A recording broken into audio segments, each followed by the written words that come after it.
এই ভয়াবহ মানবতা বিরোধী অপরাধের বিচার অপরিহার্য, অনিবার্য। আমরা বিচার কার্যে যে সর্বোচ্চ গুরুত্ব দিচ্ছি, বিচারকরা এবং চিফ প্রসিকিউটর তাজুলের নেতৃত্বে টিম।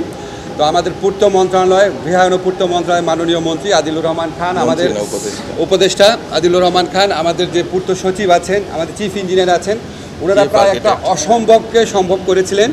ওনারা প্রাথমিক এস্টিমেশন ছিল ওনাদের 3 মাসে কাজ শেষ করা, সেখানে ওনারা মাত্র কয়েক সপ্তাহে কাজ শেষ করেছেন 3 সপ্তাহে।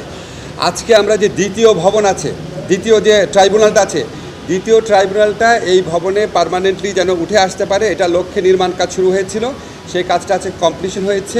সেকেন্ড ট্রাইব্যুনাল অলরেডি কাজ করছে টিন শেডে, এটা আগামীকাল থেকেই আর কয়েকদিনের মধ্যে মূল ভবনে চলে আসবে। আমরা বিচার কার্যে যে সর্বোচ্চ গুরুত্ব দিচ্ছি এবং এটা যে শুধুমাত্র আইন মন্ত্রণালয় না, আপনি গৃহায়ন পূর্ত মন্ত্রণালয় বলেন বা অন্যান্য সংশ্লিষ্ট যত সরকারি প্রতিষ্ঠান আছে, সবাই যে সর্বোচ্চ গুরুত্ব দিচ্ছে। আজকে দ্বিতীয় ট্রাইব্যুনালের কাজ অতি দ্রুত সম্পন্ন হওয়ার মধ্যে দিয়ে তা আবারও আপনার এটা প্রমাণিত হলো। তো আমরা এমনকি এটাও চিন্তা করছি, আমরা এখন 3 শেডটা খালি হয়ে গেলে আমরা আন্তর্জাতিক অপরাধ আদালত 3ও করতে পারি। যদি আমরা 3 করতে পারি তাহলে আমরা অন্যান্য যে আন্তর্জাতিক অপরাধ আছে, যেমন গুম বা অন্য ধরনের যে আন্তর্জাতিক অপরাধ, সেই সমস্ত অপরাধের বিচার কার্য দ্রুততর করতে পারবো।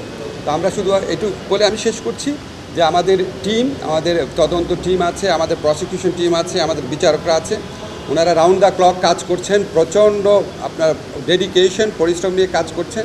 এবং এটা সম্পন্ন করার ক্ষেত্রে গৃহায়ন ও পূর্ত মন্ত্রণালয়ের মাননীয় উপদেষ্টা এবং অন্যান্য সিনিয়র কর্মকর্তাবৃন্দ, সচিব, ওনারা আমাদেরকে অকুণ্ঠ সহযোগিতা করছেন।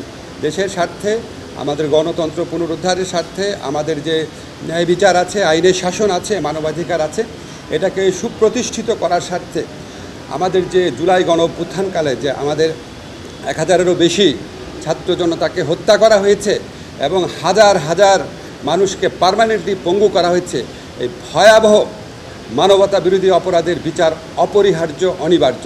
সেই বিচার করার লক্ষ্যে প্রথম থেকে আমরা অবিচল আছি এবং বিচারের যে গতি আছে সেটা আমরা যথেষ্ট সন্তুষ্ট আছি।